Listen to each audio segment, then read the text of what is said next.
NGO क्या होती है, आप एनजीओ को रजिस्टर्ड कैसे कर सकते हैं और रजिस्ट्रेशन कहाँ से कर सकते हैं, एनजीओ की कौन कौन सी ऐसी टाइप्स हैं जिसके अंडर रहते हुए आप जो है एनजीओ का जो एक सर्विसेज है वो प्रोवाइड कर सकते हैं, एनजीओ का पर्पस क्या होता है और एनजीओ को बनाने के हवाले से आपको किन किन तरह के गवर्नमेंट डिपार्टमेंट से अपने आप को रजिस्टर्ड करवाने की ज़रूरत होती है, क्या फीसिस होती हैं और एक एनजीओ की ग्रोथ के हवाले से आपको कौन कौन सी तरह के एसओपीज को फुलफिल करना फॉलो करना ज़रूरी है और एनजीओ एक्चुअल में ऑपरेट कैसे करती है, ये सारा हम आज के इस व्लॉग में जानेंगे।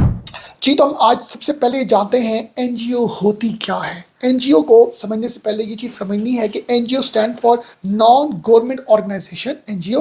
और एनजीओ का काम क्या होता है? काम होता है सोशल वर्क, वेलफेयर के लिए काम करते हैं, एजुकेशन के लिए काम करते हैं, सोसाइटी की बेटरमेंट के लिए, सोसाइटी की वेलफेयर के लिए काम करते हैं, ह्यूमन राइट्स के लिए और बहुत सी तरह के प्रोजेक्ट जैसे पॉवर्टी को ख़त्म करना, हेल्थ के हवाले से प्रमोट करना, चीज़ों को एजुकेट करना। मतलब ये है कि एनजीओ का मेन काम पैसा कमाना या आप कह लें बिजनेस करना नहीं होता, किसी भी हवाले से कोई ऐसी सर्विस देना जिससे सोसाइटी को फ़ायदा हो, सोसाइटी में एजुकेशन बढ़े, सोसाइटी में एक पॉजिटिव एक आपकी कंट्रीब्यूशन हो। पर्पस गुड कॉज है इसका, बिजनेस नहीं है। रोल एनजीओज के क्या होते हैं कि आप एनजीओ बनाते हैं, वो क्यों बनाते हैं? ऑब्वियसली वेलफेयर के लिए बनाते हैं, बट एनजीओ का रोल क्या होता है? एनजीओ का मेन जो रोल होता है वो ये होता है कि वो इमरजेंसीज के टाइम पर रिलीफ का काम करती है।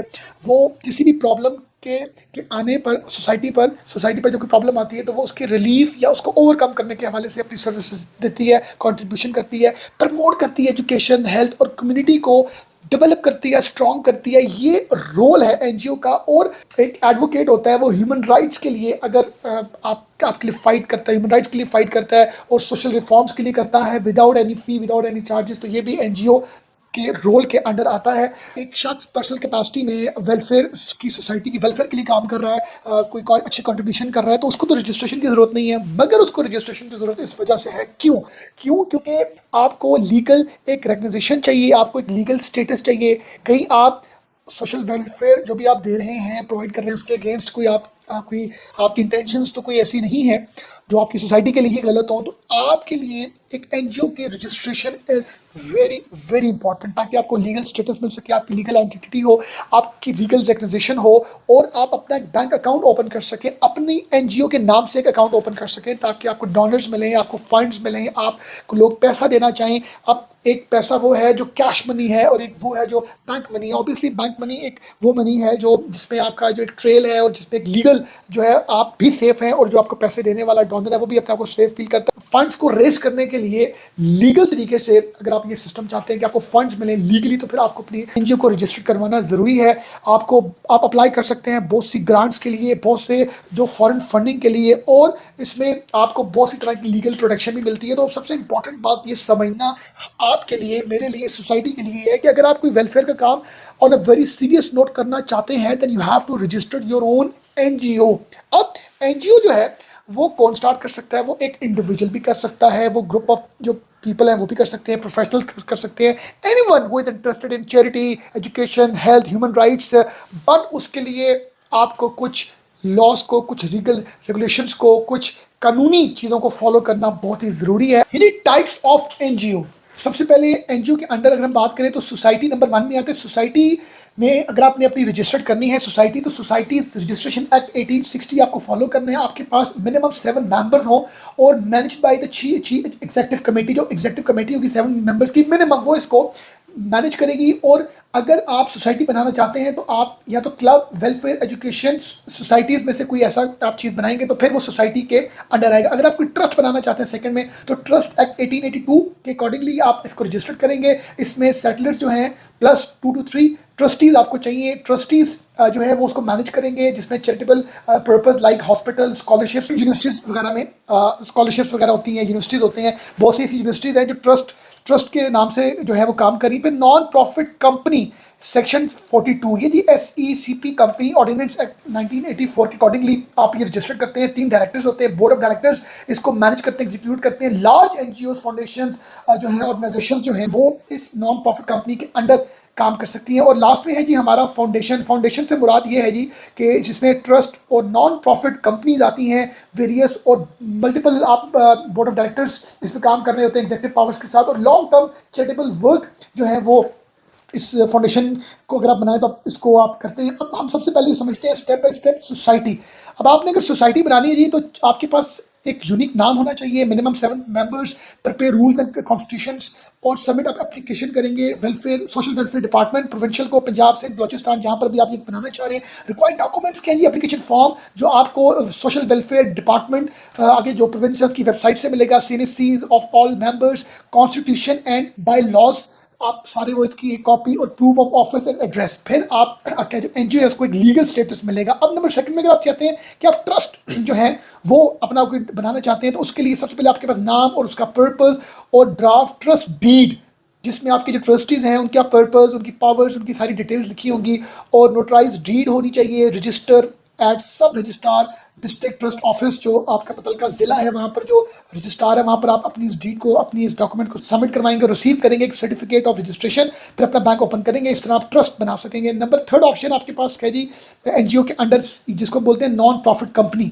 जो आप SCCP जाके उधर अपनी कंपनी रजिस्टर करवाएंगे, जिसमें memorandum and articles of association, minimum 3 directors, और SECP से आप अप्रूव करवा के अप्लाई करेंगे NTN जो आपकी उस एनजीओ के नाम पर होगा, और ओपन करवाएंगे अपना बैंक अकाउंट, और फिर आप नेशनली और इंटरनेशनली जो है अपनी ट्रांजेक्शंस फंड्स लेने के हवाले से कर सकते हैं। फिर अब इसमें जो मिनिमम यहाँ पर अगर हम बात करें स्ट्रक्चर की, सोसाइटी के लिए 7 मेंबर्स, ट्रस्ट के लिए सेटलर्स और एंड 2 to 3 ट्रस्टीज, और कंपनी जो है वो उसके लिए 3 डायरेक्टर्स का होना जरूरी है। अब हम बात करते हैं सबसे इंपॉर्टेंट जो आप लोगों के लिए बड़ी ज़्यादा ही, ये आप स्क्रीनशॉट को सेव भी कर लीजिएगा। अगर आपने रजिस्ट्रेशन करनी है सोसाइटी की तो आपको provincial social welfare department and registrar को विजिट करना है। इसका लिंक आप वेबसाइट से देख सकते हैं। पंजाब, बलोचिस्तान, सिंध सबकी अपनी है। ट्रस्ट अपनी रजिस्टर करवानी है तो सब रजिस्ट्रार, और डिस्ट्रिक्ट ट्रस्ट ऑफिस आपका हर जिले में है, लोकल ऑफिस। और अगर आपने कंपनी करनी है SCCP तो ये SCCP की साइट है secp.gov.pk।